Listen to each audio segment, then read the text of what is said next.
Salam sejahtera dan salam perpaduan untuk semua para pelajar pendidikan moral di Kolej Matrikulasi Johor dan juga di Kolej Matrikulasi di seluruh Malaysia. Pada malam ini kita akan membincangkan ataupun mengupas satu topik berkenaan dengan tajuk silang budaya sempena ceramah akademik Festival Jabatan Sastra, Ikhtisas dan juga Sains Sosial. Jadi pada malam ini giliran subjek pendidikan moral yang akan membicarakan tentang silang budaya. Okey, berkenaan dengan tajuk silang budaya ni, saya sebagai seorang pensyarah, saya amat gemar dan terlalu suka berkenaan dengan tajuk ini. Jadi silang budaya ini dia lebih kepada memupuk perpaduan.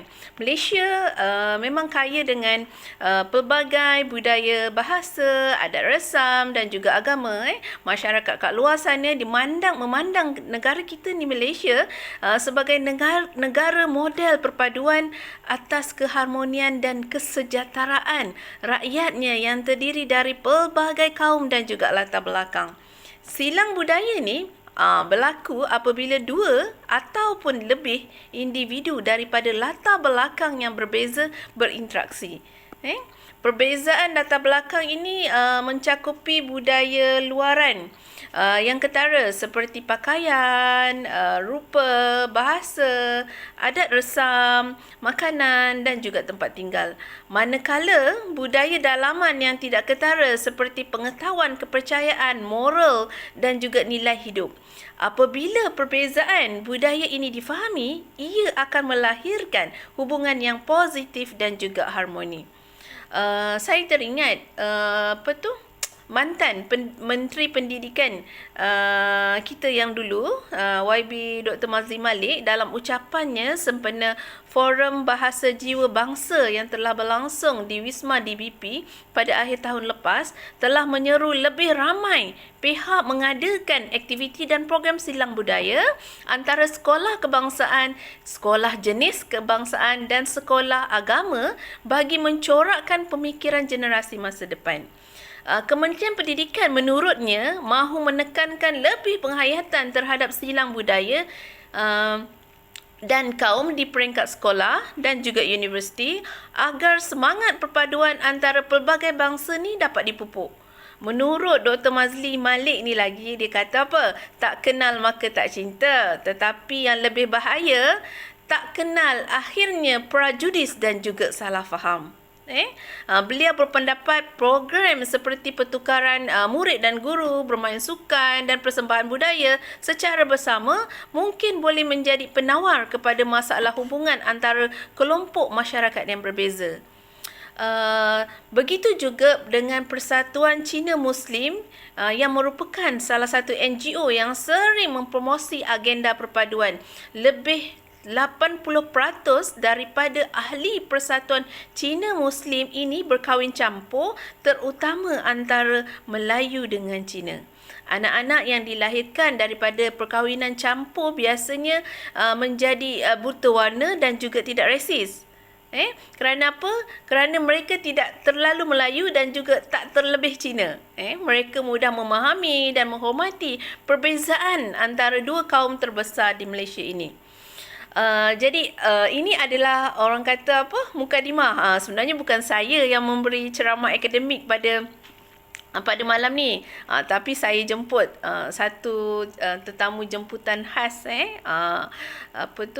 orang hebat juga yang akan mengupas tentang silang budaya.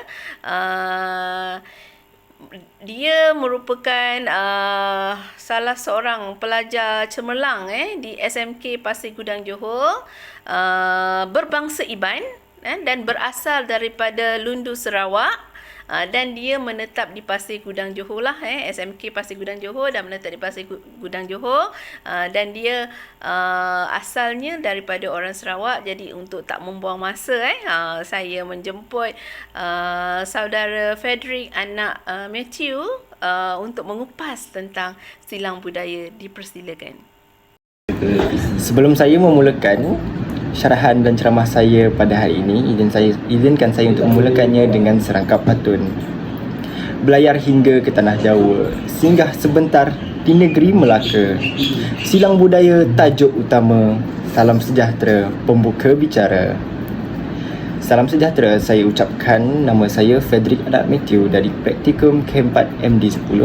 Pada hari ini saya akan memberikan satu ceramah dan carahan tentang silang budaya yang ada di Malaysia.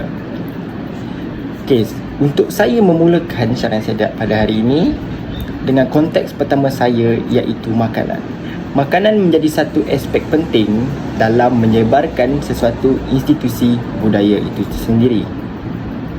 Dalam konteks makanan ini, ianya memberikan satu kepelbagaian dalam masakan agar setiap kaum ini mempunyai identiti yang tersendiri. Tanpa membuang masa lagi, dalam negara kita mempunyai pelbagai bilangan kaum. Iaitu kita mempunyai banyak jenis makanan dan kuih-muih yang telah lama ada di negara kita sendiri. Kuih-kuih tradisional yang telah berkurun lamanya mempunyai resepinya yang tersendiri dan rasanya yang tersendiri. Sebagai contoh, bagi masyarakat Melayu, kita mempunyai tepung pelita, badak berendam dan onde-onde. Itu adalah salah antara 3 contoh makanan yang ada bagi masyarakat Melayu. Bukan itu saja, makanan yang paling penting bagi masyarakat Melayu untuk meraihkan perayaan Hari Raya Aidilfitri iaitu ketupat. Dan itu adalah satu makanan tradisional yang menjadi kegemaran masyarakat Melayu sendiri. Selain itu, kita ada masyarakat berbangsa India. Masyarakat berbangsa India juga mempunyai makanan yang tersendiri seperti ladu, thosai, chapati dan juga roti canai. Ianya tidak dapat dilihat secara mata kasar, di mana apabila kita melihat kepada makanan itu sendiri, dalam konteks makanan itu sendiri, makanan berbangsa India ni menjadi satu makanan yang rawak ataupun makanan yang umum, di mana seperti roti canai terdapat di semua kedai-kedai mamak di Malaysia. Bukan saja kedai mamak, tetapi kedai-kedai makanan orang Melayu, orang Cina ataupun kedai makanan orang di Bumiputera, di Sabah dan Sarawak juga terdapat roti canai. Tetapi kita tidak tahu di mana berasalnya roti canai, chapati dan thosai itu sendiri. Dan di sini kita dapat tahu konteksnya, roti canai, thosai dan chapati itu sendiri berasal daripada orang berbangsa India. Dan ianya sangat lazat dan sedap, di mana ianya diberikan dengan kuah kari ataupun kuah kacang dal itu sendiri. Jadi seterusnya adalah makanan bagi masyarakat berbangsa Cina. Bagi masyarakat berbangsa Cina pula, seperti kita tahu, mereka mempunyai perayaan yang tersendiri, seperti pada kuih itu pesta bulan, itu yang akan adanya satu makanan yang penting pada pesta bulan itu sendiri, iaitu kuih bulan. Kuih bulan itu menjadi makanan wajib pada waktu itu, dan kita juga mempunyai makanan seperti isyang, yang tofu, dimsum. Itu adalah satu makanan yang rawak bagi masyarakat Cina. Isyang menjadi satu makanan yang penting untuk masyarakat Cina, terutamanya pada Hari Raya Cina, iaitu Tahun Baru Cina, di mana isyang ni adalah satu makanan yang akan dimakan secara beramai-ramai, dikacau secara beramai-ramai pada ambang Tahun Baru Cina ataupun pada hari Tahun Baru Cina itu sendiri, pada bulan 2, bulan Februari. Dan makanan itu menjadi bermaknanya satu penyatuan dalam sebuah keluarga. Namun jika ianya melibatkan silang budaya atau melibatkan percampuran budaya yang menggaul isyang itu sendiri, ianya menjadi satu wadah untuk penyatuan sebuah bangsa di Malaysia ini sendiri, sebuah keluarga di Malaysia ini sendiri. Jadi ianya bukan sahaja memberi makna dalam Tahun Baru Cina, tetapi ia memberi makna tentang perpaduan dan penyatuan silang budaya di Malaysia ini sendiri. Seterusnya, bagi kaum Bumiputera, Sabah dan Sarawak seperti kaum Iban, dan saya sendiri adalah kaum Iban. Bagi kaum Iban ini mempunyai kuih-muih yang sangat sedap, tapi untuk dapatkan ianya di semenanjung Malaysia ianya agak sukar. Melainkan kalau orang Iban itu sendiri membuatnya di semenanjung Malaysia, dan ataupun ada pihak-pihak yang mendapatkan kuih-muih itu daripada Sabah dan Sarawak. Di Sarawak, kuih-muih seperti kuih jala, kuih jala di Sarawak adalah berbeza dengan kuih jala yang kita lihat di Semenanjung Malaysia, di mana kuih jala di sana lebih kepada kuih sarang semut ataupun kuihnya yang sangat rangup. Kuih ini dapat kita cari di tautan Google kalau ada rakan-rakan yang ingin mengetahui tentang kuih jala ini sendiri. Atau di Sarawak kita lebih kenalinya sebagai penganan jala. Seterusnya adalah kuih penganan. Kuih penganan ini berbentuk sebuah topi yang besar, tapi kuih ini diperbuat daripada bahan utamanya ialah gula apung. Gula apung ni dia seakan gula Melaka, tapi kalau di Sarawak gula apung ni lagi manis dan lagi pekat daripada gula Melaka. Seterusnya kita ada kuih seperti kuih bunga ros, ataupun dalam erti kata lainnya ialah kuih acuan. Kuih acuan ni di mana kuih ini kuih paling mudah dibuat, tetapi masih lagi memerlukan cara pembuatannya yang tersendiri, di mana kuih acuan ni hanyalah perlu menggunakan tepung yang telah digaul, tepung yang cair dan telah digaul, dan tepung yang rasa dia manis. Lepas tu dia akan menggunakan satu acuan yang berbentuk, dia ada banyak bentuk acuan, ada bentuk bunga ros dan pelbagai bentuk, di mana acuan itu akan digunakan untuk menggoreng kuih itu sendiri. Dari erti kata lain, bukan sahaja dalam kuih muih, tetapi dalam masakan-masakan yang ada di Malaysia sendiri, ianya menjadi satu wadah kepada penyatuan bangsa-bangsa di Malaysia. Seperti bagi masyarakat Melayu, kita terdapat rendang. Rendang ini adalah wajib jika hari raya Aidilfitri.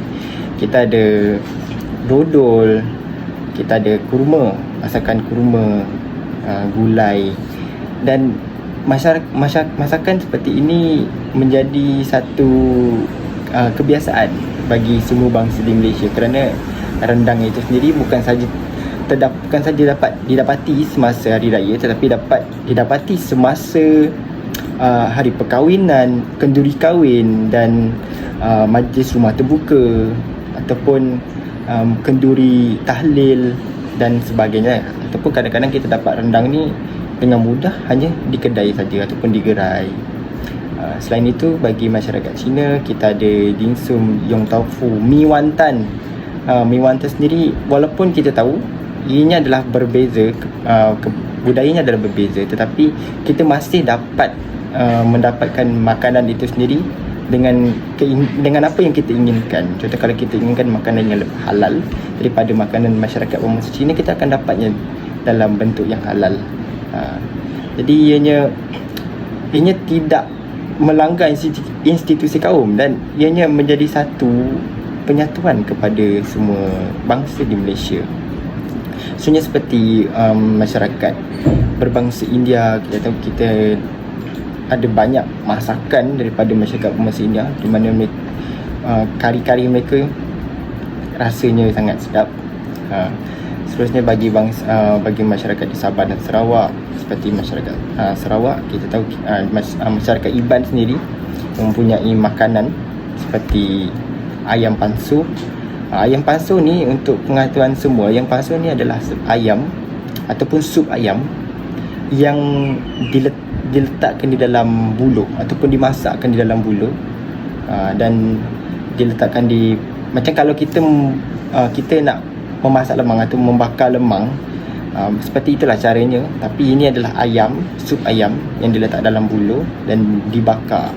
Buluh itu dibakar dan dia akan masakkan ayam di dalam tu. Jadi rasanya lebih ke arah rasa yang asli. Rasa asli sebab daripada pembakaran dan pergi kepada buluh itu sendiri yang memberi kepada satu rasa yang asli dalam ayam pansu itu sendiri. Dan bukan itu saja, kita ada banyak lagi masakan dan makanan di Malaysia. Bukan saja, kita ada banyak kaum-kaum seperti kaum Bugis. Kaum Bugis juga tersenarai sebagai kaum di Malaysia. Kita ada masyarakat di Malaysia ni yang berbangsa Melayu Bugis. Dan kaum Bugis ni, seperti kita tahu, kita ada satu makanan yang menjadi bualan kaum di Malaysia, iaitu burasak. Burasak ini bagi saya sendiri, burasak ini adalah makanan yang cukup lazat dan sedap. Kalau anda ingin mengetahui lebih lanjut tentang burasak, anda boleh mencarinya di pautan Google. Kita boleh dapat nampak lah macam mana cara pembuatan burasak dan bagaimana burasak itu sendiri. Tapi pada waktu sekarang ini, burasak itu bukanlah menjadi satu makanan yang hanya untuk kaum Bugis, tetapi burasak ini menjadi satu makanan yang rawak, di mana semua kaum belum untuk merasakan rasa burasak itu sendiri. Sebab dalam konteks ini burasak itu sendiri sangat sedap. Okey, untuk isi saya yang seterusnya ialah saya akan membincangkan dan memperlihatkan kepada anda tentang kesenian. Kita tahu di Malaysia sejak dari zaman dahulu lagi, di mana kita bermulanya satu tamadun Melayu di Asia Tenggara ini, kesenian itu menjadi satu aspek yang sangat penting, bukan saja dalam pembuatan, tapi dalam tarian, muzik dan perhiasan. Kesenian itu sangat penting dalam masyarakat di Asia Tenggara ini. Tapi bagi di Malaysia, kesenian itu pada masa kini agak kurang mendapat sambutan. Jadi kali ini kita memperlihatkan sendiri bagaimana kesenian itu ada dalam masyarakat di Malaysia dan apa kaitan kesenian itu sendiri dengan silang budaya. Okey, saya beri satu contoh, iaitu seni tari. Seni tari, kita mempunyai banyak jenis seni tari itu sendiri, seperti joget Melayu, zapin Melayu. Zapin Melayu juga mengikut taraf keturunan setiap negeri. Sepertinya negeri Johor dia ada zapin Johor, kita ada zapin Kelantan, kita ada banyak jenis zapin. Seperti kita ada boria, kita ada dalam ini kita ada macam seperti gazal, kuda kepang di Johor. Dan seni tari ini seperti kuda kepang ini adalah menjadi satu identiti, bukan saja kepada masyarakat tetapi identiti kepada sebuah negeri, di mana apabila ianya menjadi satu identiti, jadi negeri itu mempunyai satu nama ataupun satu latar belakang yang menarik untuk difahami dan diketahui oleh orang lain. Apa kaitan ini dengan silang budaya? Apabila kita punya seni tari yang berbeza dan ianya menjadi satu minat kepada orang yang mengkaji sendiri tentang tarian ini untuk mempelajari tarian-tarian budaya yang lain, tarian-tarian kaum yang lain seperti ngajat, sumazau. Tarian ini menjadi satu tarikan bukan saja kepada kita sendiri yang ingin mengetahui tentang tarian orang lain, di mana bila kita melakukan silang budaya ini, kita dapat tahu betapa uniknya tarian kaum-kaum yang lain. Seperti kalau kaum di Sabah, itu Kadazan Dusun, kita tahu itu tarian sumazau. Dan pada masa kini bukan sahaja orang Sabah yang mengetahui tarian sumazau, tetapi ramai yang mengetahui tarian sumazau itu sendiri, termasuk juga ngajat bagi orang Iban, ramai yang mengetahui. Okay, untuk ngajat bagi orang Iban ini dia terbahagi kepada dua, iaitu ngajat bagi lelaki dan ngajat bagi perempuan.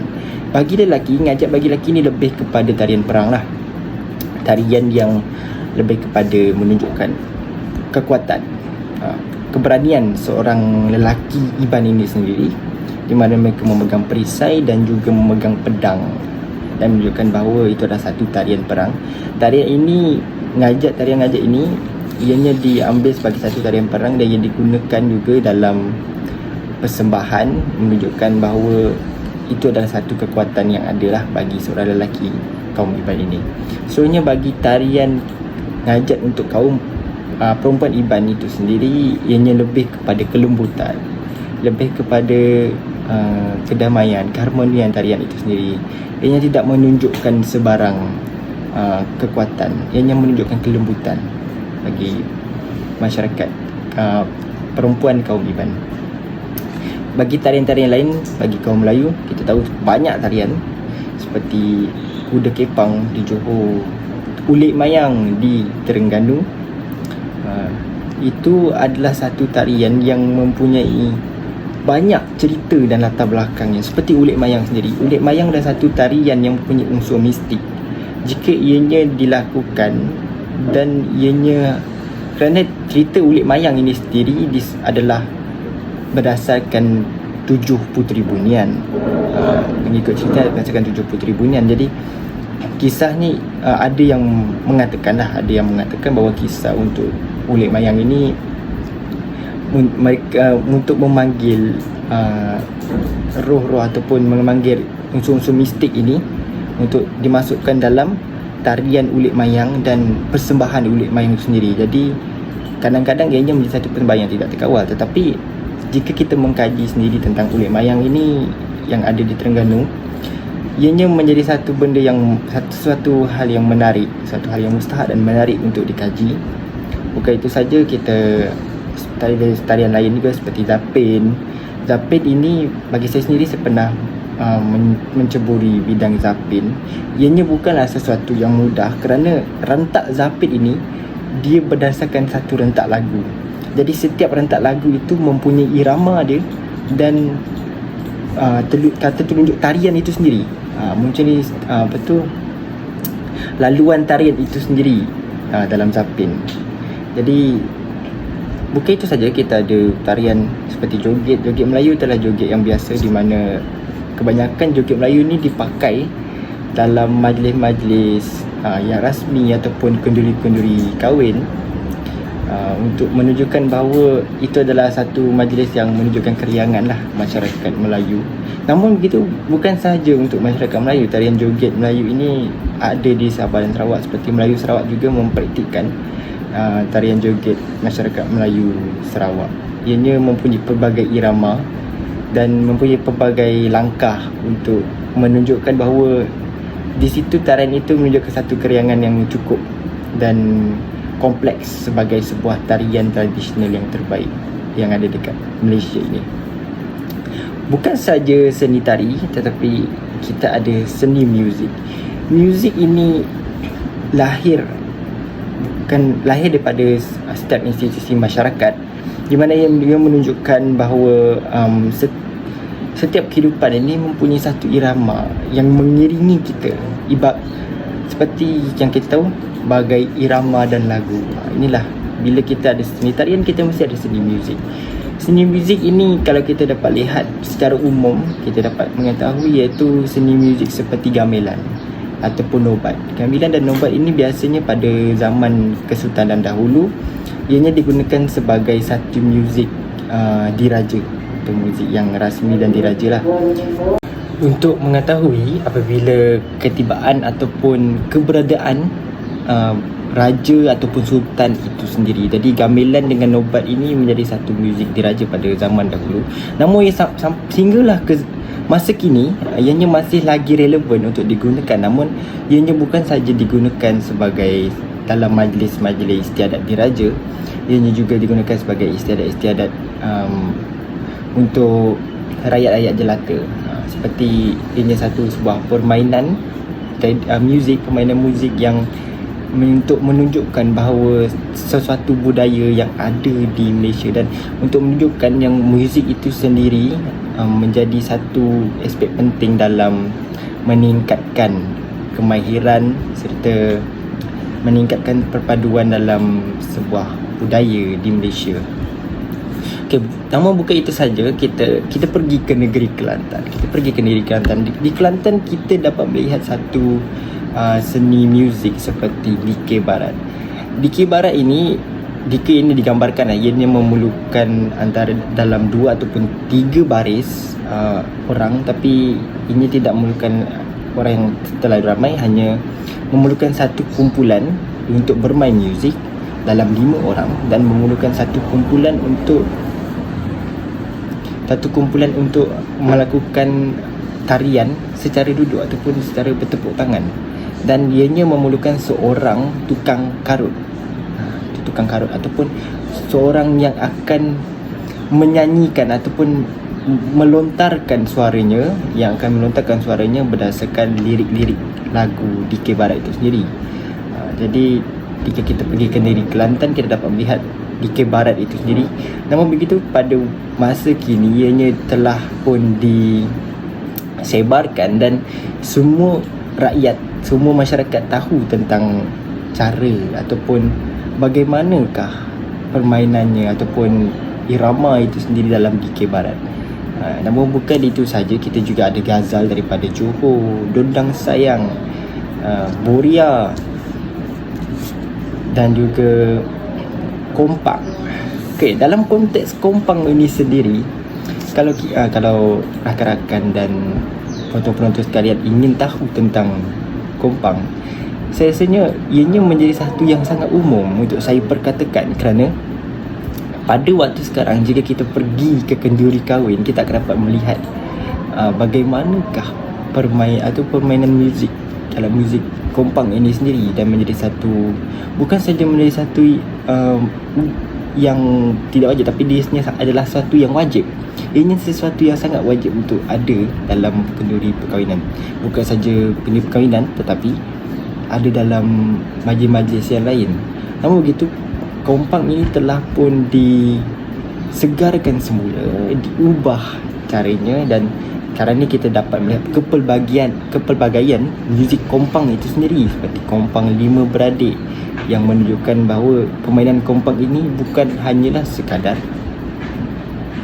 memukul atau memalu Kompang itu, tetapi ianya memberikan satu langkah ataupun sesuatu kelainan dalam budaya mempraktikkan, melatih diri dalam Kompang ini sendiri.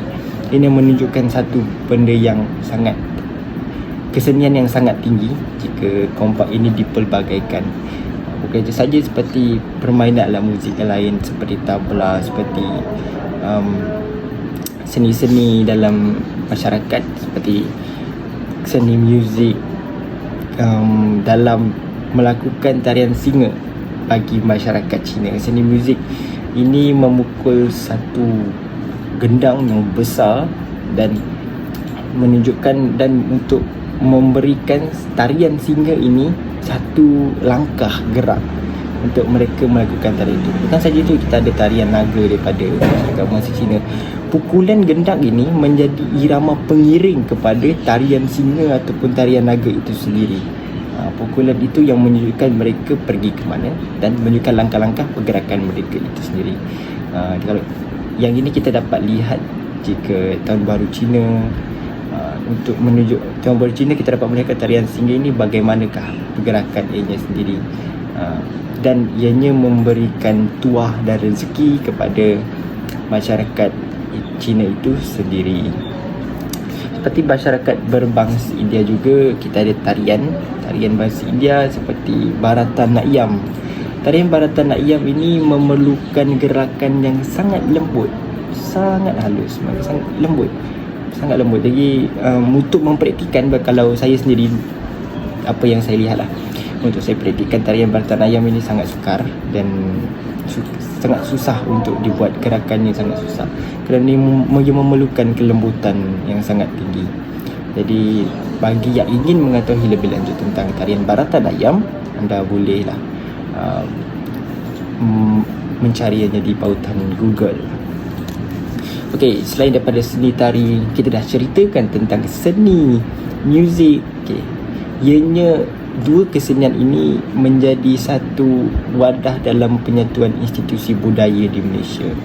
Apabila kita dapat melihat pada masa kini, dan agak tersebar juga video-video yang menunjukkan di mana gabungan antara seni tari pelbagai kaum, seni muzik pelbagai kaum, dan ianya digabungkan dan ianya ditunjukkan, ditayangkan kepada masyarakat di luar negara. Ianya menjadi satu wadah untuk menunjukkan kepada masyarakat di luar negara ini bahawa Malaysia mempunyai kepelbagaian etnik, kita mempunyai kepelbagaian budaya, hidup yang bercampur-campur, tapi kita boleh hidup sebagai satu keluarga. Kita boleh hidup sebagai satu keluarga Malaysia pada masa sekarang.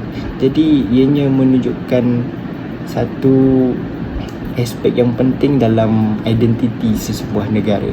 Dan ini adalah identiti sebuah Malaysia di mana perpaduan masyarakat berbilang kaum ini menunjukkan kepada orang luar sana bahawa kita ini boleh hidup aman, damai dan harmoni serta merdeka sampai bila-bila. Okay? Seterusnya adalah seni lukis. Seni lukis ataupun ukiran. seni ukiran ini kita dapat lihatkan bukan sahaja daripada sekarang, tetapi pada waktu zaman dahulu ianya menjadi satu seni lukis tradisional, di mana ukiran-ukiran ini kita dapat lihat. Contohlah, saya bagi satu contoh pada zaman Kesultanan Melayu Melaka. Bagi sesiapa yang pernah pergi ke replika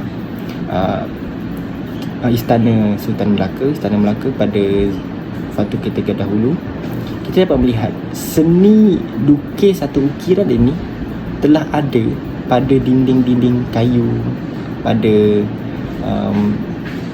jendela dan sebagainya lah. Kita dapat melihat sendiri ukiran-ukiran itu diperbuat secara daripada tangan sendiri, diukir daripada tangan, ukiran tangan, dan kita dapat melihat bagaimana ukiran itu diukir dengan sangat halus dan cantik oleh pada waktu itu adalah masyarakat berbangsa Melayu.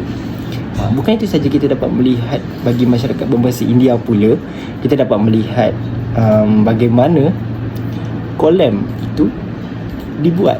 Kolem ini dibuat memerlukan IQ yang tinggi, di mana memerlukan pemikiran yang betul-betul bijak untuk membuatnya, dan memerlukan kesabaran yang sangat tinggi, kerana ianya memerlukan kesabaran, sebab ia untuk membuat satu lukisan itu bukan satu yang mudah, dan untuk menyusun butiran-butiran itu yang kecil itu bukan sesuatu yang sangat mudah, kerana kalau ianya salah, ia mungkin akan salah semua, ataupun bila sekali ianya salah, ianya tidak dapat menunjukkan bentuk kolem yang cantik.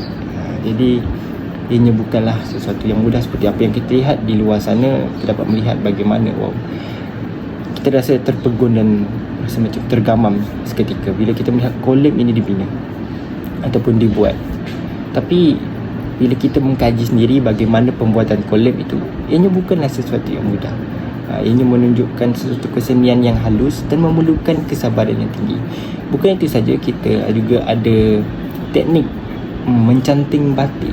Mencanting batik, batik ini ianya menjadi satu kain ataupun kain batik ataupun pakaian yang berasaskan batik ini menjadi satu kewajipan, bukan saja pada zaman dulu tetapi pada zaman sekarang, terutamanya bagi kaum perempuan lah. Perempuan sendiri, batik ini adalah satu, dia diibaratkan sebagai satu pakaian yang, satu kain ataupun corak batik yang rasmi untuk masyarakat di Asia Tenggara.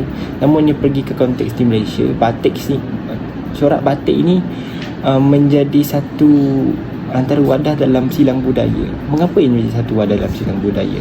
Di mana canting batik ini bukan sahaja dibuat oleh masyarakat berbangsa Melayu, tapi masyarakat lain juga mempelajari untuk cari cara untuk mencanting batik ini, dan ianya menunjukkan bahawa batik ini sangat penting dalam meningkatkan penyatuan budaya di Malaysia. Dan cara mencanting batik itu sendiri bukanlah satu yang mudah, di mana ianya juga memerlukan kesabaran yang tinggi. Mencanting itu adalah menggunakan satu alat pencanting itu yang diisikan dengan cecair untuk mencanting, membuat coraknya. Cecair yang dibuat daripada lilin. Itulah cara untuk mencanting batik. Untuk mengerti lebih lanjut, kita boleh mencarinya di portal Google, dan di situ kita dapat melihatlah bagaimana cara untuk mencanting batik ini ataupun batik ini dibuat secara ukiran tangan. Okey, seterusnya bagi seni lukis masyarakat Iban. Masyarakat Iban mempunyai seni lukis iaitu seni tatu. Seni tatu ini kalau kita lihat daripada konteks umum dan kita melihat kepada orang di luar negara, masyarakat di luar negara, seni tatu ini menjadi satu kebiasaan, di mana ramai golongan mereka rasa suka untuk membuat tatu. Tapi bagi masyarakat di Sarawak iaitu kaum Iban dan juga masyarakat lain seperti kaum Penan, orang Ulu, Kayan, masyarakat-masyarakat yang berada di pedalaman, ianya menjadi satu kewajipan. Pada zaman dahulu, tatu ini diibaratkan sebagai satu seni ukiran di badan, ukiran di tubuh, dan ada yang mengatakan ianya sebagai satu perlindungan untuk tubuh badan pada suatu ketika dahulu.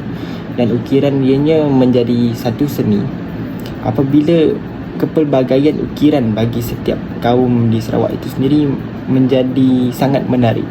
Ianya menarik minat orang luar. Bagi kaum Iban sendiri, dia mempunyai seni ukiran Iban yang tersendiri.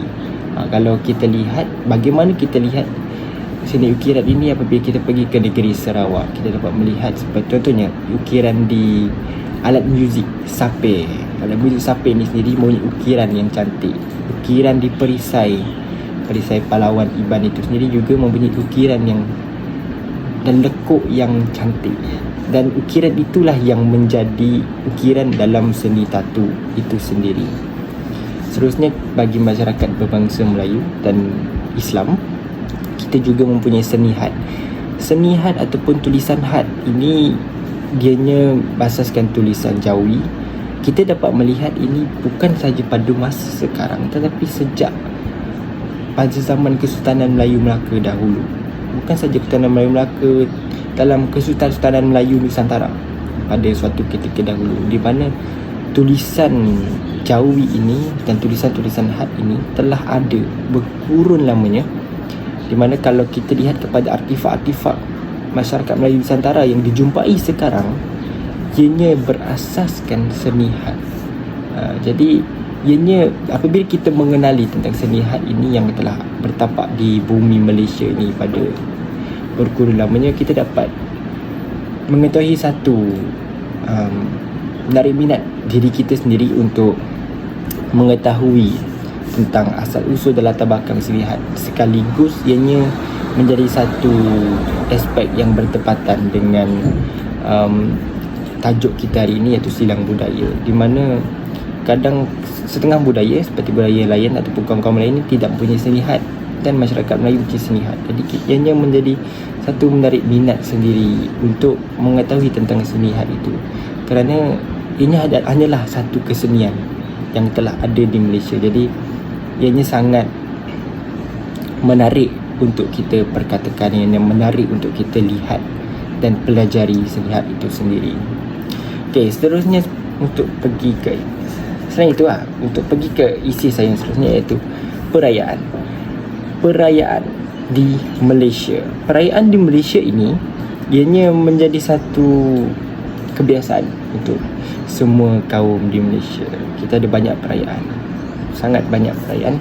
Seperti bagi berbangsa masyarakat berbangsa Melayu, kita ada Hari Raya Aidilfitri, Hari Raya Aidiladha. Bagi masyarakat kaum Iban, kita ada Hari Gawai. Kaum Sabah, kaum Kadazan di Sabah, kita ada Pesta Keamatan ataupun lebih dikenali sebagai Pesta Menuai. Seterusnya kita ada bagi masyarakat berbangsa India, kita ada Deepavali, Thaipusam, Pongal, perayaan yang berasaskan keagamaan dan menunjukkan sebuah budaya. Seterusnya kita ada Hari Raya Cina, iaitu Tahun Baru Cina. Kita ada Cap Goh Mei dan sebagainya. Termasuklah kaum-kaum lain, kaum Melanau, dan kita ada banyak perayaan, tapi ianya sukar untuk diketahui kerana perayaan-perayaan itu sendiri tidak dipaparkan kepada generasi sekarang. Jadi ianya agak sukar untuk kita ketahui sendiri perayaan itu. Dalam konteks perayaan ini menjadi satu aspek yang utama kepada penyatuan sebuah bangsa, termasuk dalam silang budaya. Setiap orang tahu hari-hari ini, hari-hari perayaan ini. Kita tahu Tahun Baru Cina berlangsung pada bulan 2 setiap tahun. Hari Raya berlangsung pada bulan Syawal setiap tahun. Kita tahu untuk Pesta Keamatan dan Pesta Menuai. Pesta Menuai iaitu Pesta Keamatan, dan juga Hari Gawai. Hari Gawai berlangsung pada 1 dan 2 hari bulan 6, bulan Jun. Pada bulan Jun itu, ataupun pada bulan Jun itu adalah bulan menuai padi sendiri. Seterusnya Deepavali pada hujung tahun, itu bulan 10 ataupun bulan 11 mengikut peredaran bulan. Tetapi tidak ramai yang mengetahui bagaimanakah apakah maksud perayaan itu sendiri. Kita pergi kepada Hari Raya Aidilfitri. Hari Raya Aidilfitri ini berkonsepkan sebagai perayaan keluarga.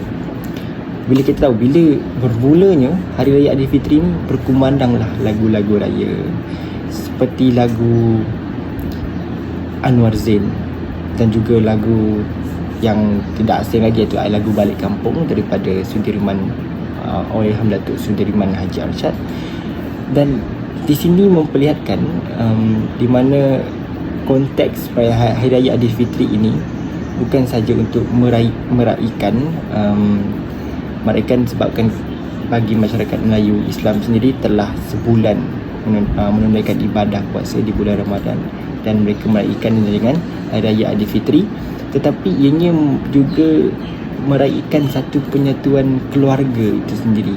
Tapi bila kita melihat kepada konteks silang budaya dan kebudayaan tentang penyatuan budaya di Malaysia, Hari Raya Aidilfitri ini bukan saja diraihkan oleh masyarakat Melayu, tetapi diraihkan bersama dengan masyarakat yang lain, bangsa-bangsa yang lain. Jadi ianya amatlah menunjukkan konteks kebudayaan itu sendiri. Bukan itu saja, sebenarnya kita pergi ke Tahun Baru Cina. Tahun Baru Cina, seperti kita tahu, Tahun Baru Cina juga menjadi satu perayaan keluarga, di mana ianya menyatukan institusi sebuah keluarga dan masyarakat sekeliling. Dan pada Tahun Baru Cina juga, ianya juga memperingati kepada orang-orang yang telah pun meninggal. Seperti itu juga Hari Raya Aidilfitri itu tadi, kita hanya mengingati mereka, mana pada Tahun Baru Cina dan Hari Raya itu ziarah, mereka melakukan ziarah ke kubur dan juga melakukan ziarah kepada rumah saudara mara mereka sendiri. Jadi konteks Tahun Baru Cina ini, di mana mereka kita tahulah pada Tahun Baru Cina mereka akan makan Yishang, menggaul Yishang, dan makan Yishang itu pada hari Tahun Baru Cina sendiri ataupun pada malam ataupun ambang Tahun Baru Cina itu. Bukan itu saja, adat ataupun istiadat untuk memberikan angpau. Kalau kita tahu dalam masyarakat Melayu, adat iaitu memberikan duit raya. Tapi bagi masyarakat Melayu sendiri, duit raya itu diberikan kepada kanak-kanak ataupun remaja yang di bawah umur. Jadi yang dewasa itu tidaklah mendapat duit raya itu sendiri. Tapi kalau dalam institusi keluarga, di mana seorang isteri akan mendapat duit raya daripada seorang suami, dan anak-anak juga akan dapat duit raya daripada ibu bapa mereka. Namun kita pagi pada Tahun Baru Cina, ianya lebih kurang sama, seakan sama, mana ampau itu juga namun begitu, ampau itu hanya boleh diberikan oleh orang yang telah pun berkahwin. Mana orang yang telah berkahwin ini akan memberikan ampau kepada anak muda. Anak muda yang belum kahwin akan dapat ampau daripada orang yang telah berkahwin. Misal kata adalah dalam satu institusi keluarga itu mempunyai adik-beradik yang telah berkahwin, dan adik-beradik yang telah berkahwin itu akan memberikan ampau kepada yang belum berkahwin. Hanya untuk orang yang berkahwin memberikan ampau itu. Dan bukan itu saja, di mana pada Tahun Baru Cina ini mereka akan meraihkannya bersama-sama dengan keluarga. Seterusnya kita pergi ke Deepavali. Deepavali adalah, ataupun dalam bahasa arti kata lainnya, kita dapat tahu Deepavali ini diberi nama sebagai perayaan cahaya. Perayaan cahaya itu bermaksud sinaran ataupun cahaya kehidupan, cahaya yang menerangi kehidupan. Jadi perayaan Deepavali ini menggambarkan bahawa bila tibanya perayaan ini merupakan satu perayaan yang menerangi kehidupan masyarakat yang berbangsa India ini. Di situ dipanggil perayaan cahaya. Dan di situ kita dapat melihat mereka membuat kolam, dan terdapat pelbagai makanan yang dihidangkan. Ladu, kita ada tosi, idli, muruku, capati, dan banyak lagi makanan yang dihidangkan. Dan mereka juga akan pergi ke kuil pada perayaan Deepavali dan juga memperingati kematian. Bukan itu saja, kita ada Thaipusam, Ponggol.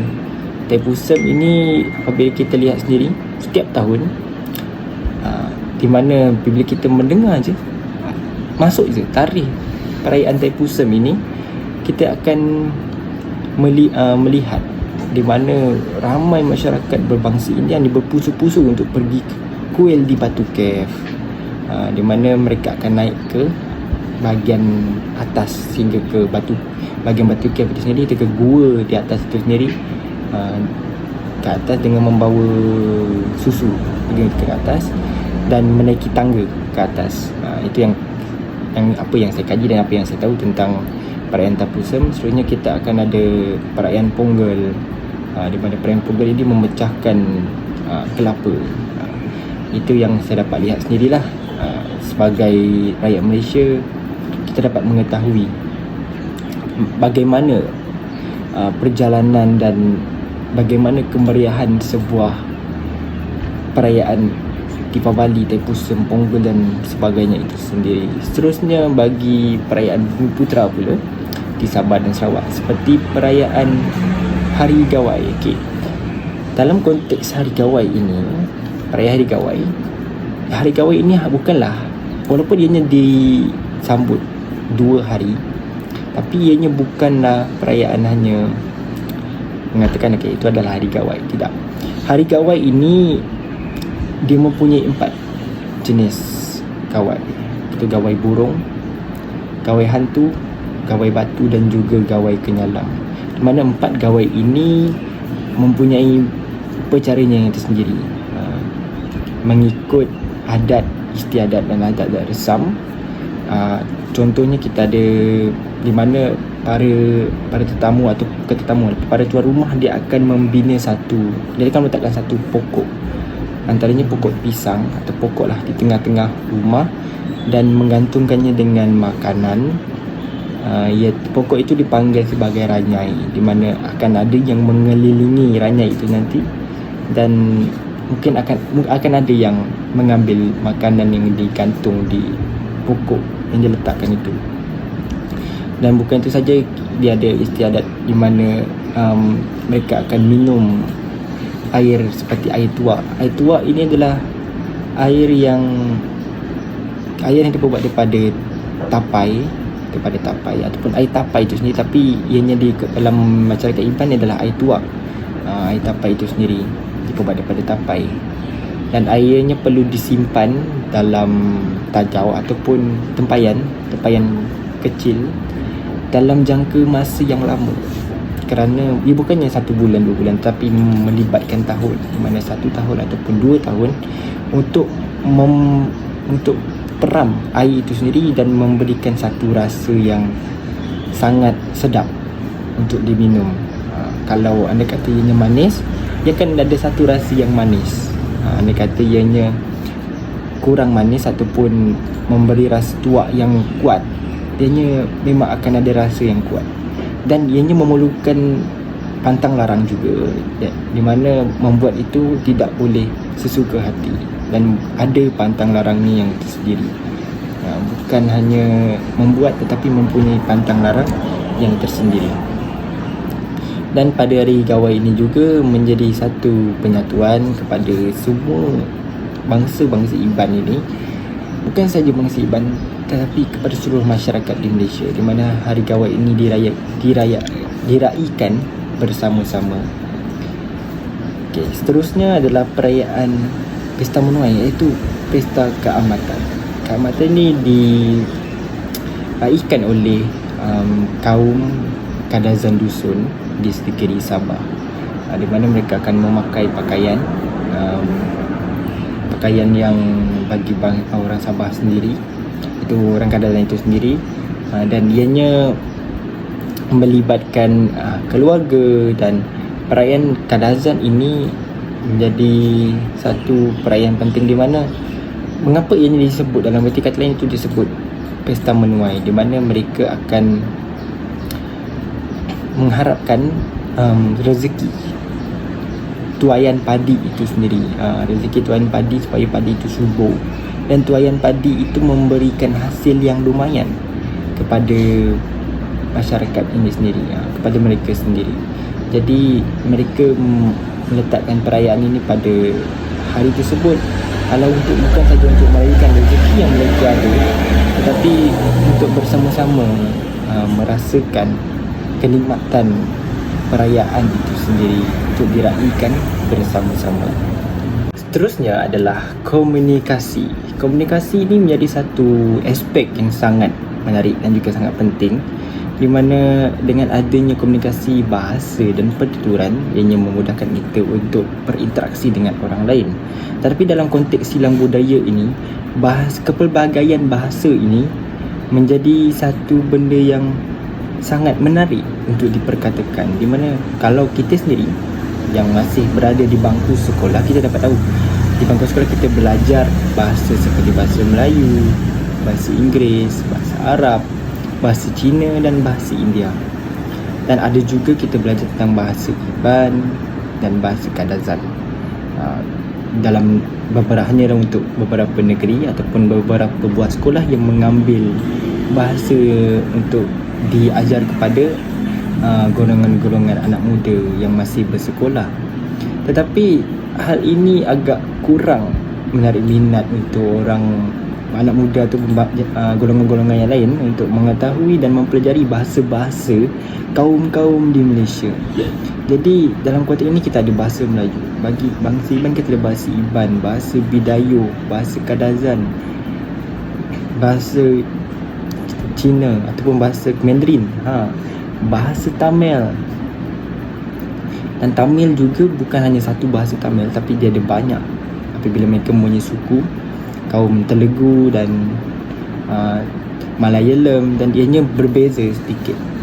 Termasuklah suku kaum Hindustan lah, ataupun ianya berbeza. Bahasa itu mempunyai konteks yang berbeza. Jadi jika ianya dalam silang budaya ini, bahasa itu mempunyai kepelbagaian yang tersendiri. Seperti bahasa Iban. Bahasa Iban ini bukan hanya satu bahasa Iban, tetapi kalau di negeri Sarawak sendiri yang punya dua bahasa Iban, iaitu Iban Sepuyau dan juga Iban Dayak. Iban Dayak, Dayak Sepuyau dan juga Iban Dayak. Dia punya dua bahasa yang berbeza. Seperti Bidayuh juga. Bidayuh bukan hanya ada satu bahasa, tetapi mempunyai banyak bahasa. Bidayuh Bau ataupun Bidayuh Jagoy. Kita ada Bidayuh Salako, kita juga ada Bidayuh Serian, dan ianya mempunyai 3 bahasa dengan tutur kata dan irama bahasa yang berbeza. Seperti itu jugalah bahasa Cina, itu Mandarin, Hokkien, Hakka, Cantonese. Itu adalah bahasa dan dengan konteks bahasa yang berbeza. Jadi jika dalam silang budaya ini bahasa itu tidak diambil kira dan tidak dititik beratkan, mungkin ianya kita tidak dapat mengetahui bahasa-bahasa yang lain. Seperti Kadazan juga mempunyai bahasa yang lain, seperti Kadazan, bahasa dusun, dan bahasa lain-lain juga ada. Bahasa Bajau, bahasa Kayan, Kenyah, bahasa Penan, bahasa Kelabit, dan adanya banyak jenis-jenis bahasa. Melayu juga mempunyai bahasa yang berbeza, dan ianya tapi walaupun ia diberi konteks sebagai satu bahasa, itu bahasa Melayu yang kita belajar di sekolah, itu bahasa Melayu, tapi dalam arti kata lain kita mempunyai lorat ni ataupun lorat ataupun cara pertuturan, cara percakapan, ianya bergantung kepada negeri. Kalau di Johor kita ada lorat negeri Johor. Kalau di Kelantan kita ada lorat negeri Kelantan. Kalau kita di Kedah, lorat utara, kita ada lorat di negeri Kedah. Di Pulau Pinang, kalau di Selangor pun kita ada lorat negeri Selangor. Di Pahang juga ada lorat sendiri. Di Sarawak, bagi Melayu Sarawak kita ada lorat yang tersendiri. Di Sabah juga, begitu juga di Sabah. Di Sarawak itu Melayu Sarawak. Lorat Melayu Sarawak ini lagi berbeza daripada Melayu di Semenanjung. Lorat dia lebih ke arah bahasa Iban, tapi tidaklah terlalu konteks dalam bahasa Iban itu sendiri. Ianya adalah konteks yang biasa dan mudah untuk dipelajari. Untuk mempelajari sesuatu bahasa ini perlulah bermula dengan pendengaran, di mana kita perlu mendengar bagaimana orang yang pandai bahasa itu sendiri bercakap dengan orang lain. Jadi bila kita banyak kali mendengar, kita akan ada rasa minat untuk mempelajari. Jadi dengan tidak semena-menanya kita akan mudah untuk belajar bahasa itu. Dan dalam konteks ini, apabila kita mengetahui bahasa bagi bangsa yang lain, ianya akan menyebabkan, contoh kalau macam saya sendiri berbangsa Iban dan saya tahu untuk bercakap dalam bahasa Tamil, ini menyebabkan orang yang berbahasa India ini rasa terpegun dan terharu.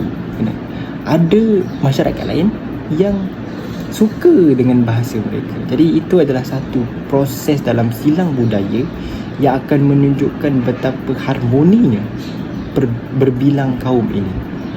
Jadi bagi saya sendiri sebagai anak muda, saya juga mengharapkan agar semua berusaha. Kalau saya sendiri juga mempunyai inisiatif untuk belajar bahasa kaum yang lain. Jadi pada anda semua, saya harapkan anda juga punya inisiatif untuk belajar bahasa itu, kerana bahasa itu kerana semuanya bermula daripada percakapan. Jadi bila kita bijak dan pandai dalam bercakap, bukan saja dalam bahasa kita sendiri, bahasa ibunda kita, tapi dalam bahasa yang lain, ianya akan menunjukkan keharmonian dalam satu institusi kaum itu. Walaupun kita tahu bahasa kebangsaan kita adalah bahasa Melayu dan itu adalah bahasa pengantaraan kita antara satu sama lain, tapi bahasa bangsa lain ni juga perlulah diambil tahu agar ianya tidak akan lapuk, tidak akan hilang arus zaman. Jadi maknanya walaupun kita ni bukanlah satu bangsa jadi kita bukanlah berbahasa India, tapi kalau kita mempunyai minat, inisiatif untuk mengetahui bahasa Tamil itu sendiri, ianya menjadi satu wonder yang menarik, satu yang menarik untuk kita sendiri, dan ianya menjadi satu kelebihan yang ada dalam diri kita, di mana kita boleh bercakap dan bertutur dengan mereka. Itu adalah kelebihan kita. Okay? Seterusnya, dalam isi saya seterusnya adalah pakaian. Seperti yang saya pakai ni adalah pakaian baju Melayu. Baju Melayu yang saya pakai ni adalah baju Melayu Cekak Musang. Tapi di negeri Johor, kita ada satu baju Melayu, iaitu baju Melayu Teluk Belanga. Teluk Belanga ini, sejarahnya Teluk Belanga adalah bekas tempat pentadbiran Johor suatu ketika dahulu, iaitu di Teluk Belanga. Teluk Belanga. Jadi dia beri nama lah satu baju Melayu, itu baju Melayu Teluk Belanga, di mana collarnya berbeza. Jadinya tidak sama dengan collar apa yang saya pakai sekarang. Ini adalah Cekak Musang. Jadi collar untuk Teluk Belanga ini dia hanyalah satu collar yang kecil dan hanya satu butang, dan hanya satu butang saja. Dia ibaratkan baju kurung yang dipakai untuk pergi ke sekolah, memang ada satu butang saja. Kalau macam ni dia ada banyak butang. Jadi itu adalah baju dalam konteks baju Melayu Teluk Belanga. Okey, seterusnya kita ada baju kurung. Jadi pakaian baju kurung di Melayu ni dia ada banyak sebenarnya. Dia ada dalam setiap negeri juga dia ada banyak. Kalau kita lihat, bukan saja pakaian bagi masyarakat, ini juga ada pakaian untuk institusi diraja sendiri, di mana setiap sultan itu mempunyai perbezaan dalam pemakaian baju Melayu dan juga baju kurung untuk majlis-majlis yang rasmi. Ianya juga ada pilih saya sendiri yang pernah melihat bagaimana perbezaan pakaian baju Melayu dan baju kurung. Bagi setiap negeri ini baru saya tahu ada perbezaan dari segi cara pemakaiannya, lilitan samping itu sendiri, dan juga bertanjak ataupun bersongkok. Dan juga bagi baju kurung perempuan mempunyai satu pakaian ataupun pakaian hanyalah baju kurung biasa ataupun ada aksesori ataupun tidak. Itu adalah perbezaan dalam pakaian bagi masyarakat Melayu, iaitu baju Melayu dan baju kurung. Seterusnya adalah pakaian bagi masyarakat Cina. Masyarakat Cina kita tahu kita ada satu baju yang sangat, baju masyarakat Cina ni dia sangat unik. Dia unik. Kalau kita sendiri mempunyai butang, tapi bagi masyarakat Cina ni pakaian dia hanya menggunakan satu butang yang dijahit dan diberi bentuk yang cantik. Itu unik dia. Butang dia sangat unik. Dia bukanlah satu butang yang kita kena beli dan kita jahit. Dia satu butang yang kalau sekarang mungkin yang moden mungkin kita boleh beli butang itu. Tapi kalau dahulunya ianya adalah jahitan sulaman tangan yang cantik untuk membentuk satu butang bagi Melayu sebagai baju bagi masyarakat berbangsa Cina. Itu kita ada samfu, kita ada Cheongsam itu sendiri. Samfu ini dia membawa maksud baju dan seluar, di mana kalau kita dalam konteks mudah kita dapat melihat samfu ini dipakai oleh dalam cerita, dalam movie ataupun di pawagam, dalam banyaklah cerita atau tayangan-tayangan filem seperti filem Ip Man, di mana kita dapat melihat pakaian-pakaian samfu dan pelbagai lagi, termasuklah Cheongsam. Yang samfu ini dipakai oleh lelaki berbangsa Cina, dan Cheongsam ini pula dipakai oleh perempuan yang berbangsa Cina.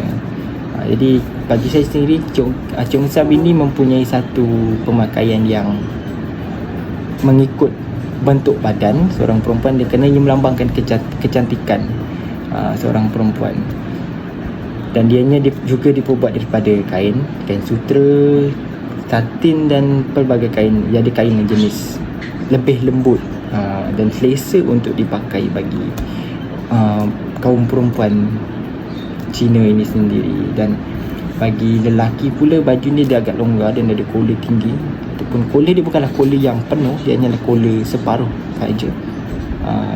Dan juga dia ada seluar dan pakaian dia agak besar banding dengan pakaian perempuan. Pakaian lelaki dia lebih besar dan dia mempunyai, dan cara pemakaian ni sangat mudah, hanya sarung saja. Okay. Seterusnya adalah bagi kaum India pula. Kita tahu kaum India kita ada dhoti.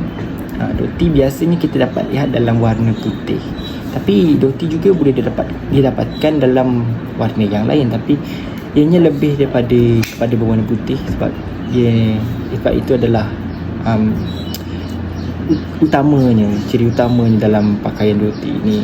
Dan dia mempunyai satu kain yang dililit pada bahagian pinggang hingga ke celah paha, yang kemudian dia akan disangkutkan ke bahu. Sebenarnya bagi perempuan pula adalah sari. Pakaian sari ini tidak asing lagi. Bagi yang pernah menonton filem Hindustan, iaitu Kush Kush Hota Hai ataupun Kabhi Khushi Kabhie Gham, kita dapat melihat pakaian-pakaian berbangsa India ini, termasuklah sari. Dan sari ini mempunyai satu pakaian, hanyalah satu baju atau baju yang baju di depannya, dan ada satu kain, dan ada satu kain besar yang akan melilit bahagian badan seorang perempuan berbangsa India, iaitu kain sari. Dan itulah namanya diberi sebagai nama sari. Dan dari segi pemilihan warna untuk pakaian ini adalah mengikut keinginan kita sendiri, keinginan warna apa, tetapi ianya perlulah menarik. Warna-warna ini biasanya menarik. Dalam musim perayaan Deepavali kita dapat melihat sari-sari ini dipakai dengan warna yang terang, menyerlah dan menarik. Jadi ianya memberikan satu keyakinan kepada si pemakai itu sendiri, dan ianya memberikan kecantikan lagi apabila ianya dipakai dengan aksesori, dengan gelang, dan ianya memberikan satu kecantikan dan melambangkan kecantikan perempuan kaum India. Seterusnya bagi kaum berbangsa Iban pula, bagi masyarakat berbangsa Iban ni, dia mempunyai pakaian yang sangat unik. Itu seperti kalau kaum lelaki, ianya mempunyai pakaian dengan satu kain hanya di bahagian bawah ataupun yang menutup bahagian celah paha. Kain tersebut dipanggil sebagai kain sirat. Kain sirat ini ianya ditenun. Kain-kain bagi masyarakat berbangsa Iban adalah kain yang tenunan. Dan tenun dengan sendiri mempunyai pantang larang yang banyak untuk menenun kain itu sendiri, dan bukan dihasilkan dalam jangka masa yang pendek, tapi jangka masa yang lama, dan memerlukan kepakaran yang tinggi dan memerlukan kepatuhan kepada pantang larang itu sendiri. Dan kalau kita lihat, bagi yang lelaki mempunyai satu ataupun panggil sebagai bulu burung di kepala, itu adalah, dan ianya dilengkapkan lagi dengan satu pakaian di bahagian depan dan hanya dengan kain sirat itu sendiri, dan ianya dilengkapi dengan aksesori seperti pedang dan juga perisai. Itu hanyalah menunjukkan bahawa itu adalah pakaian yang menunjukkan bahawa keberanian seorang lelaki berbangsa Iban, menunjukkan keberanian dan kekuatan lelaki bangsa Iban sendiri. Kerana dalam konteks zaman dahulunya, seperti kita tahulah, perwira bangsa Iban iaitu rentap, dan dengan pakaian seperti itu, perwira rentap ini diberi gelaran sebagai bujang berani, dan itu adalah pakaian Iban itu sendiri diberi gelaran sebagai bujang berani. Setiap yang memakainya akan menunjukkan bahawa pakaian itu adalah menunjukkan keberanian. Okey. Seterusnya bagi yang perempuan, bagi perempuan pula adalah kita panggil pakaian itu sebagai ngepan Iban. Bagi pakai ngepan ini, perempuan ini dia agak kompleks, dia agak banyak aksesori, dia banyak. Dia ada tanggung ataupun satu pakaian di bahagian sini, itulah dipanggil tanggung ini adalah akan ada, ini juga dibuat dengan tangan, ianya dijahit, bentuknya dijahit dengan tangan. Kalau ianya kain, adalah kain itu ditenun sendiri, dan ada satu warna-warni, macam satu tanggung ini akan dihiaskan dengan manik ataupun pelbagai manik yang berwarna-warni untuk memberi tarikan yang sangat menarik. Dan kita ada sugut di kepala. Sugut di kepala ni ataupun sesuatu yang kita letak di bahagian kepala, sugut, iaitu adalah, kalau ikutkan pada suatu ketika dahulu, ianya bukan, kalau sekarang mungkin aksesori sekarang ini sangat sukar untuk didapatkan, sebab kalau mengikut aksesori yang sebenar ataupun yang asli, ianya berat, kerana ini dibuat daripada besi timah, ataupun ada yang mengatakannya daripada besi tembaga, tapi biasanya ada besi, daripada kumpulan besi. Jadi bukan itu saja, dengan kainnya, kain kebat. Kain kebat ini dia ada satu nama kain kebat, seperti iaitu kain puah kumbu. Kain puah kumbu ni, kain ini adalah kain daripada tenunan, dan tenunan dia sangat halus serta kompleks dan memerlukan pantang larang yang tinggi. Bukan itu saja, kita ada gelang yang di kaki. Gelang di kaki itu bukan hanyalah dipanggil gelang, tetapi dalam bahasa Iban ini dipanggil sebagai geruncung. Geruncung di kaki.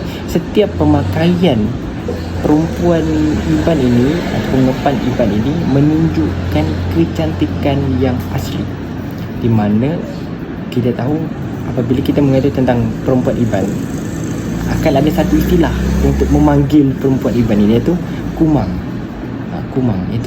Kumang ini adalah menunjukkan kecantikan yang asli, yang hanya pada perempuan berbangsa Iban ini sendiri. Itu adalah maksud. Dan ini sebab itu, bila tiba hari gawai, akan ada satu pertandingan kumang, pertandingan mencari ratu, iaitu perempuan yang cantik dalam bangsa Iban. Bukan itu saja, kita ada bagi bangsa Kadazan, masyarakat berbangsa Kadazan yang lelaki dan perempuan juga mempunyai pakaian yang sangat unik, di mana diwarnakan dengan kain warna hitam, dan ada sulaman ataupun sulaman dengan warna emas. Warna emas itu menjadi satu seni yang sangat menarik dan sangat cantik bagi masyarakat berbangsa Kadazan ini sendiri. Dan juga kita tahu pada perayaan Kadazan Dusun, kita akan satu pesta Unduk Ngadau. Unduk Ngadau ni di mana kita pesta ini akan mencari sumandak ataupun perempuan ni berbangsa Kadazan yang cantik, dan dengan hanya berpakaian tradisional, dan di situ ianya akan dinilai dan untuk mencari yang paling cantik antara yang tercantik lah. semasa pesta Unduk Ngadau itu sendiri, bagi meraihkan perayaan Pesta Keamatan pada awal bulan Jun. Okey, itu sekian saja dah dibagi konteks pakaian. Di samping itu kita ada sukan dan permainan. Dalam konteks sukan dan permainan ini, sukan tradisional ini ianya menjadi satu konsep silang budaya juga kepada masyarakat di Malaysia. Contohnya gasing. Gasing dan wow. Gasing dan wow ini adalah satu permainan permainan yang pada kalau ikutkannya, wow ini berasal daripada negeri Kelantan, dan gasing juga ada yang memperkatakannya berasal daripada negeri Kelantan.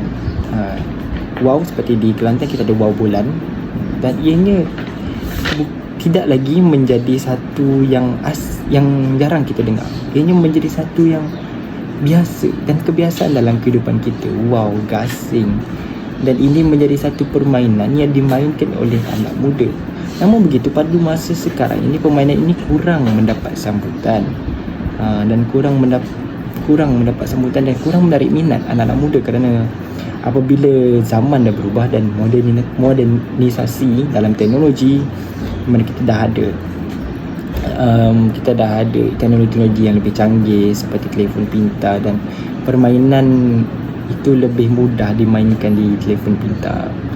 Namun begitu, permainan ini juga perlulah dititik beratkan dan diambil tahu, kita diambil peduli, kerana ianya menjadi satu asas kepada pengukuhan dalam silang budaya, di mana adanya permainan seperti congkak, sepak raga, gasing, wow bulan, wow ini sendiri, dan juga permainan-permainan tradisional yang lain, batu seremban, ianya menjadi satu penyatuan kepada sesebuah negara dan semua rakyat dalam negara ini.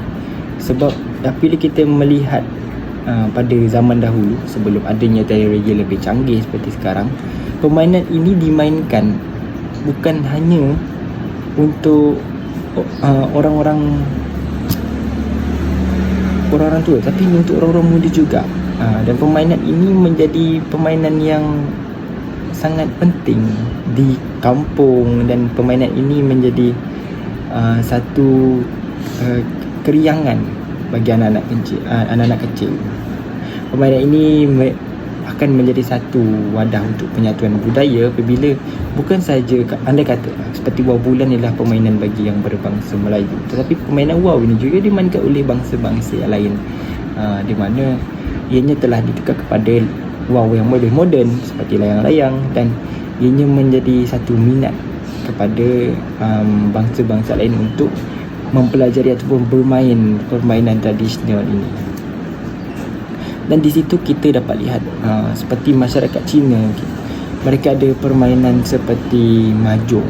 Permainan mahjong ini juga bukan hanya dimainkan oleh masyarakat Cina, tetapi masyarakat Melayu juga pernah bermain permainan mahjong ini sendiri. Seperti kabadi yang dimainkan oleh masyarakat berbahasa India juga menjadi satu permainan yang penting dalam penyatuan budaya, satu silang budaya. Kabadi ini dimainkan oleh dalam dua kumpulan. Saya ceritakanlah sedikit tentang kabadi. Ini dimainkan dalam dua kumpulan, dan kabadi ini ada untuk berlawan. Mereka akan berlawan sesama sendiri, dan dan sesiapa yang dapat sampai ke satu garisan di tempat lawan dan menyentuh garisan tersebut, pasukan itu akan dianggap menang. Di mana mereka akan masuk ke kawasan lawan dengan mengelakkan diri mereka untuk ditangkap oleh lawan mereka sendiri. Itulah konteks permainan kabadi. Dan permainan mahjong pula mempunyai konteks sendiri, dan bagi saya sendiri permainan mahjong itu sangat susah dan sangat sukar untuk difahami. Hanya orang-orang yang betul-betul mempelajari teknik dan taktik permainan itu saja dapat mengetahui dan dapat lebih ilmu dalam permainan mahjong. Kalau permainan lain seperti gasing dan congkak itu sangat mudah. Permainan congkak itu hanyalah permainan dengan menggunakan guli, dan kita dan dia akan dibagi kepada dua buah satu papan congkak, dan ada beberapa banyaklah bahagian-bahagian untuk kita isikan dengan guli, sehinggalah bahagian kita yang besar dia ada lubang, dia ada banyak lubang, dan ada dua lubang yang besar. Satu lubang besar itu adalah kita punya lubang untuk kita sendiri, dan satu lagi lubang besar adalah untuk rakan kita, lubang yang berbentuk cawan dalam tu. Dan jika lubang kita ini habis dahulu, gulinya habis dahulu dengan lubang yang milik kawan kita yang dipenuhi giling tadi, kita akan dianggap sebagai pemenang. Dan gerakan guli itulah ia akan menentukan siapa yang akan menang dalam permainan congkak. Batu seremban juga mempunyai berbagai teknik dalam permainan, di mana ini adalah bukan batu yang dibaling, tetapi sebaliknya adalah saya pernah membuat batu seremban di mana hanya dengan menggunakan beras dan diisi dalam satu paket kecil yang dijahit, dan jadilah satu batu seremban. Dan di mana batu seremban itu menjadi lima batu, dan di situ mereka akan membaling batu ini dan menangkap batu itu. Mereka baling dan mereka akan tangkap. Dan di situ bukan hanya satu batu, tetapi ada banyak teknik permainan sehinggalah ke cara permainan yang berbeza. Itulah sukan permainan yang dimainkan oleh masyarakat, dan ianya menjadi satu aspek yang penting dalam menyatukan budaya serta meningkatkan perpaduan yang bertepatan dengan sila budaya di Malaysia. Yang terakhir dalam konteks saya pada hari ini adalah perkahwinan. Perkahwinan bagi setiap institusi mengikut adat resam, ianya sangatlah berbeza. Contohnya masyarakat Melayu, perkahwinan masyarakat Melayu ni memulai daripada merisik, meminang, pertunangan, akad nikah, sehinggalah kepada majlis-majlis resepsi, kenduri perkahwinan, di mana merisik dan meminang ini perlulah dilakukan oleh keluarga bagi orang lelaki. Mereka akan merisik dan meminang, mereka akan datang ke rumah keluarga perempuan untuk merisik dan meminang, sehinggalah mereka dengan membawa cincin. Kalau dalam konteks tradisional ni, mereka akan membawa cincin, dan cincin itu sebagai cincin tanda pinangan itu. Jika cincin itu diterima, pinangan itu diterima. Jika cincin itu ditolak, maka pinangan itu ditolak. Seterusnya adalah majlis pertunangan. Jadi pertunangan ini adalah satu ikatan yang dibawa untuk menuju ke ikatan yang sah, iaitu ikatan perkahwinan. Dan ianya juga menjadi satu adat di mana keluarga ini akan saling bertukar hantaran, di mana yang lelaki akan memberikan hantaran kepada yang perempuan, dan perempuan juga akan memberikan hantaran kepada yang lelaki. Dan di situ juga akad nikah juga akan menggunakan satu wang, iaitu mas kahwin.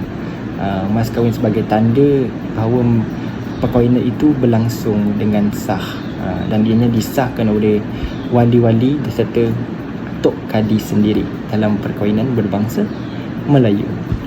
Dan itu untuk bagi masyarakat, adat istiadat masyarakat berbangsa India pula adalah ini lebih kurang sama, turutannya sama, di mana lelaki akan merisik, namun mereka akan melihat dululah siapakah pengantin perempuan itu sendiri. Mereka akan melihat siapa, dan pasangan juga akan menentukan. Contoh kalau pasangan itu ingin berkahwin dengan pasangan ini, jadi mereka akan melihat dari segi konteks yang dipanggil sebagai gana porutam, iaitu konteks ini adalah konteks keserasian. Antaranya mereka akan memperlihatkan antara perkahwinan ini adalah serasi ataupun tidak. Itu adalah yang akan diperlihatkan lah, antara dua orang mempelai ini nanti yang akan berkahwin ini serasi ataupun tidak. Ianya memerlukan oleh sami ataupun guru, iaitu orang yang lebih arif dan pandai tentang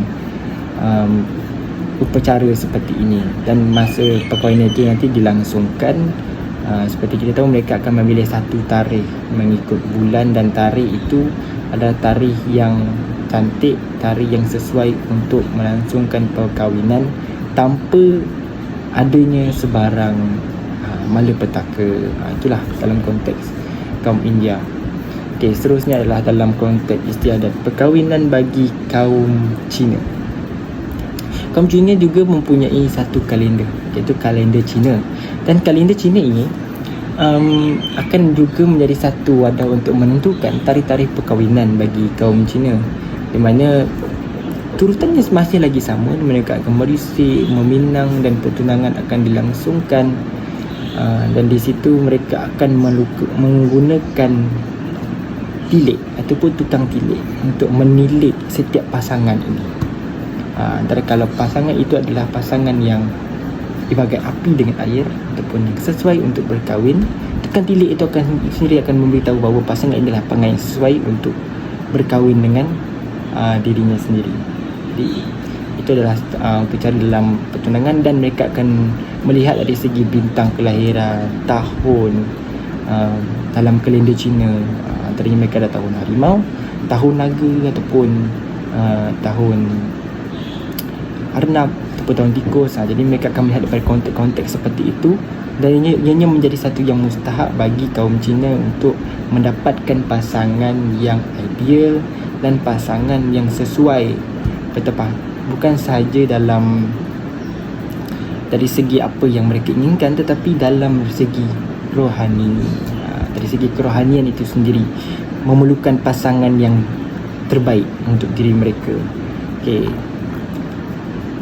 Dan yang terakhir adalah pasangan perkahwinan bagi masyarakat kaum yang lain, seperti kaum Iban, Kadazan. Bagi kaum Iban pula, turutannya masih lagi sama, cuma kaum Iban ini memerlukan wang hantaran yang agak tinggi, yang lebih kurang sama seperti kaum Cina, dan turutannya juga sama, tapi memerlukan wang yang sangat banyak, dan memerlukan ada satu upacara untuk memburu binatang dan bahkan membunuh binatang, menyembelih binatang dan untuk menjadi makanan. Dan kahwin bagi kaum Iban juga diraihkan dengan di rumah panjang, jadi melibatkan tetamu yang sangat ramai. Dan ia ada istiadat, dan ada istiadatnya yang tersendiri.